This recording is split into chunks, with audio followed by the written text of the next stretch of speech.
Hi, everyone, and welcome to the Good Doctor's continuing coverage of the Netflix smorgasbord, The Crown. I am Dr. Kristen. I'm Dr. Erin. And today we are talking about episode 5, which is either called Fagan or certainly settles on Michael Fagan. It is called Fagan. Yeah, you're right. There we go. Not the character in Dickens, but in fact, a living gentleman who very famously broke into Buckingham Palace in 1982. Yep. And as a result was committed to a mental institution in Liverpool for a few months and now lives in London entirely on his own because as the character tells us in the show, he was not mentally ill, he was poor. He was poor. So this follows him through essentially what I think about like as a week in his life, 2 weeks in his life. Yeah. He's on government assistance. We follow him trying to get unemployment assistance, which in the UK is, or at least in Northern Ireland anyway, is called the dole. But unemployment benefits in the UK are very archaic. They still work this way. You still go and stand in line. And if you don't stand in line, you have to wait on a hold for a ton of time to report in and all that kind of stuff. We see that the system is not working for a lot of people. There's a really fascinating juxtaposition of a line waiting to greet the Queen, who are all in their finest. And then we flash to a line at the unemployment office. And considering that the Crown has not heretofore really talked about British citizens in this way, this was as an episode itself, fascinating. As a piece of the meta narrative, I have different thoughts about that. But as an episode itself, it spends a lot of time with him constantly trying to make the system work to be heard because all he wants is his kids back. He's divorced, or they were never married. I'm not entirely sure, but he wants to be able to see his children, and the mother of his children is not comfortable with that happening for any number of reasons. And the state is not comfortable with that happening either. So this all culminates. He actually breaks into Buckingham Palace twice. And the first time the Queen is very like, don't say anything, like he didn't hurt anybody. Like, yeah, she wasn't there. She was at Windsor and like it doesn't really matter. He stole a 6-pound bottle of wine. Like, I don't care. I don't want Maggie Thatcher to essentially make this a security issue, which I found fascinating. Yeah, I loved, what did she say? Buckingham Palace is too much of a prison as it is. And I was like, oh, hey. So then he breaks in again and in the show sits down on her bed to get her attention, which is a real good way to freak the living hell out of anyone. And then we have one of the more fascinating conversations in this entire series about what it means to be British and what it means to have a crown and what it means to be the Queen and what it means to be a subject. And Olivia Colman acts the living hell out of it. So does the gentleman playing Michael Fagan. Yeah. And then he is arrested at the end of their conversation when she feels that he has kind of said his piece and she has listened to him, which we are told by this show, she is the first person that did that. He is arrested and taken off to Liverpool. So it's an episode in which almost nothing happens in terms of the meta narrative of the Crown. She does try to, at one point we meet with Maggie Thatcher in a terrible wig. This is the worst wig work that has happened on Gillian Anderson. It was way too big. Way too big. It looked like it was weighing her down. Yeah, literally. I was like, is that why her head tilts so much? Because she's like pulled down from the weight of the wig. And we do get I shouldn't say resolution. We do get a change in status in the Falklands. That's true. Yeah.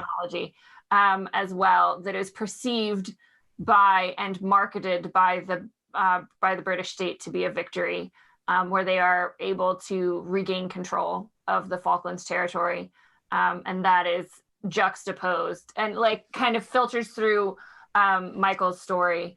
As you know, especially as he's talking about the amount of money they're spending on this war versus the amount of money they're spending to help their citizens, which now number over 3 million in unemployment at the time of the break-in. Which was exceptionally high. I think that was the highest, if my history serves, and I could be wrong, that's the highest percentage of the population since World War II. And Maggie was very big in all of her speeches, especially the first kind of run of her term, the first 6 years, is that this is necessary to cure the cancer of socialism in the British state. And that these casualties of individual people, in a way, are acceptable because the end result is going to be a fair and equal society for everybody. Margaret Thatcher was a huge fan of trickle-down economics. It's how she formed her entire economic policy. And this is a really good example of that. She doesn't see anything wrong with the inflation or unemployment rate. She simply sees them as a step in the process. Yeah, and so you can, like, I don't know, like the chicken and egg scenario, what came first, Reaganism or Thatcherism? But they're, two peas in a pod. And so you don't have to be British to recognize a lot of the rhetoric and a lot of the idea that you should be able to help yourself and kind of pull yourself up from your bootstraps, which is we've had that idea in America a lot longer than they had it in Britain, because their post-Second World War welfare state and the creation of that state really was about a collective sense of duty for all citizens. And that is something that Thatcher was responsible for damaging and dismantling in a lot of ways. Yeah, and the legacy of Margaret Thatcher is a lot about disruption of what life was before she joined the government, before she ran the government. So it is, this episode resonated with a lot of what my English friends talk about when they talk about Thatcher, and a lot of my other friends from other countries in the UK. But I happen to, most of the particularly English people I know were not fans of Margaret Thatcher's policies. And almost everything that comes out of Michael's mouth in this episode is things I've heard in real life now. And these debates are still happening because the current Prime Minister, Boris Johnson, ascribes to quite a lot of Margaret Thatcher's ideologies, and kind of runs things from an ideological perspective similarly, even though they are from very different walks of life. He is an ideological predecessor, in a way, as was Theresa May, his predecessor. So it's, in terms of the episode, if you want to understand what probable majority of the UK populace thought of Margaret Thatcher, it's a great one. Great episode, great insight. Yeah, I thought it was really well done for the story that it told. I thought narratively it was well paced. And we were just talking about offline, like every time Michael got knocked back, he got on a bus that went past Buckingham Palace.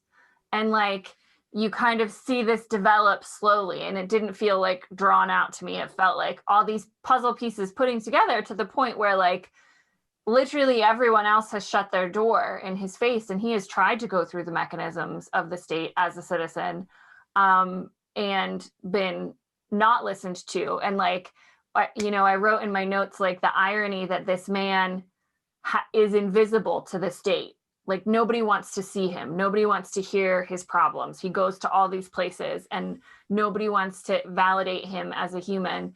And so that makes him invisible, and he just walks into Buckingham Palace, which I thought was really well done. And the way they expressed the ideas of how a person can feel disenfranchised, how a democratic state can change, and what that looks like for the working class, particularly, or low-income people. All of that I thought was really well done. I'll rephrase. If they had made the episodes more like this from the beginning and more consistently, I would like more of this show. But he jumps back and forth between these types of episodes and more like historical storytelling episodes, like this is the story of the Falklands. And it's dramaturgical whiplash. And we both agreed that like we liked this episode if you take this episode out of the context of the season. If you put it in the context of the season, it makes no sense. Like linearly following the episode, we're up to 5 episodes now of a 10-episode season. We've had very little. We haven't even met William yet. We haven't met William. We've had very little about Diana, very little about Diana and Charles, which is a big part of the 80s. There's a massive miners' strike that happens, 84, 85. And some other really seminal events that also happen in Northern Ireland. So like of all the things that happen in the 80s, to focus on this one incident with Michael Fagan. Yeah, to be up to the fifth episode and to only have gone up to 1982 as well, which means he's shoving 8 years into the last 5 episodes, which he did in season 3 too. Because I remember we were like, we're only up to 1973, and it's episode. Then we jumped to 77, and it was like, and then we skipped like 4 years. Yeah. So the way he sometimes writes episodes is very good. The way he paces a series infuriates both of us. Yeah, and I think like yes, this is a seminal moment. You can argue in some way that in the Queen's existence, and I think like a great way of humanizing 3 million unemployed people, or the people who didn't agree with Thatcher, because he hasn't really done that. No, and that's great. Yeah. But in a show, again, I mean, like we just beat a dead horse. But in a show called The Crown, we spent an entire episode giving voice to people who don't wear the crown, which is fine. But like I was talking to a friend of mine last night who watches this, and she would say much more uncritically than we do. And she's like, I was just angry that whole episode. Like, you tell me I'm going to watch a show called The Crown during the British 80s. I want all the Diana content all the time. That is what I'm here for. I'm not here for Margaret Thatcher. I don't care. And the necessity, the decision that Peter Morgan made at the beginning, I think, is to show the Queen both as a figurehead and a head of state. Mm-hmm. And the slow kind of degradation of her role as head of state. And I think Michael Fagan was right when you look back, like Margaret Thatcher, the way Thatcher rewrote the government did really take a lot of Elizabeth's kind of weight out of it, and that it happened. And then Diana's death and her reaction to Diana's death right after that. I've read arguments that this kind of 15-year span is what changed the monarchy forever, kind of. Yeah, and I mean, like, it was really encapsulated well by that final scene where, like, and my mom just looked at me and she was like, how was the Queen not invited to the victory parade? But like, that's a turning point. That's a real turning point. And so, like, it's important to show those ideas, but I don't think we needed a whole episode in the way that we did. And so I'm crankier than Aaron is about this episode, because I think I would love to have an entire series of television about the effects of Thatcher on Britain. Fascinating. We've been trying to find one and we can't. Evidently there was one on BBC, but it was still pretty, like, it still wasn't quite what I'm looking for. It wasn't this episode. Yeah, it was like a documentary, and I don't have like enough emotional energy to do 5 hours of a documentary about Margaret Thatcher. No. I would love to, because if you look at the miners' strike through this episode, if you look at the taking milk out of schools that she did before this episode, there's a lot fascinating. That is one pillar of the British 80s for sure. Mm-hmm. Another pillar of the British 80s is foreign policy, which includes Northern Ireland, even though it probably shouldn't, but they categorize it as that. So and foreign conflicts, and the Falklands of the British Empire. That's and towards the end of the Cold War and their allyship with the United States. Yeah, her relationship, like Thatcher's relationship with Reagan. Massive, whole other show.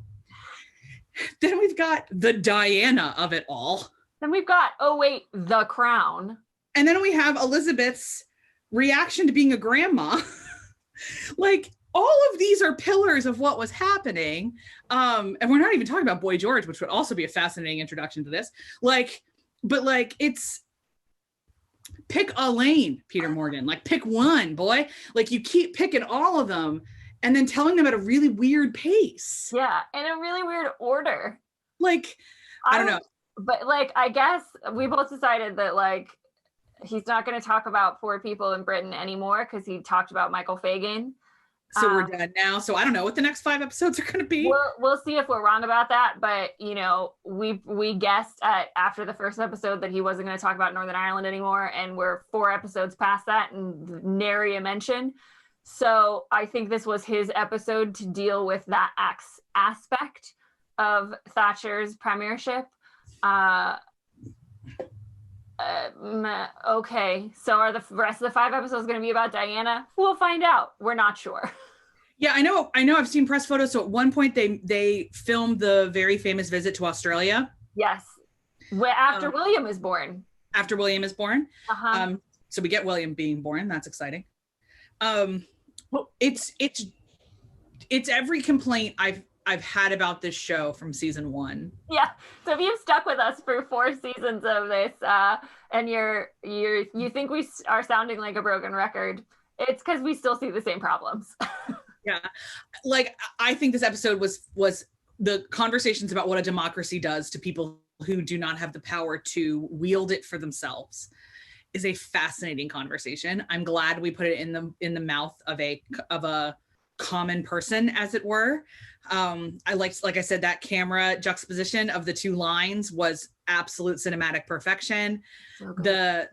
The script itself was great. It was brilliant. There was some really great lines, really great lines, really well built arguments. Just can't figure out what he's doing with this show. Yeah, I mean, like, Fagan throughout had like some really great lines, and this idea that like the Queen was aiming to become more accessible, right? Which was kind of laughable as we see them like put on your gloves and like we can't talk to them about real things, and this the literal and figurative wall outside of Buckingham Palace, right, that prevents her from seeing the everyday citizen, and Fagan was that stand-in, right, for the everyman. I would totally have like opened a bottle of wine. I didn't know you could open bottles of wine that way. Thanks, Michael Fagan. Pro tip for when I don't have a cork the next time, corkscrew. But yeah, I appreciate the things it tried to do, and yet. Yeah, if the confrontation with Fagan had ended 3/4 of the way through the episode, and I would have gotten 10 minutes with Elizabeth talking a little bit more about how it affected her. Or again, I would just want Elizabeth's internal monologue. I want her to have a diary. I want her to be able to tell, like, I liked that moment with Philip where it's like, you don't think that like this is a good idea? Like, yeah. all this kind of more of that. And so for this in that episode, this was great. Uh-huh. I wish I could turn off my nervousness about where we're going next, but I have been programmed to be nervous, I feel. Yeah, we've been down this road before. Like, I'm a Pavlov dog. Like, I don't believe you're going to tell a cohesive season-long narrative. And so... You haven't yet. Anyway, so we'll see where we go next. Maybe it's Ayers Rock. I don't know. Which I cannot remember if that's what we're supposed to call it or if that's what they called it wrongly. Hopefully we'll find out.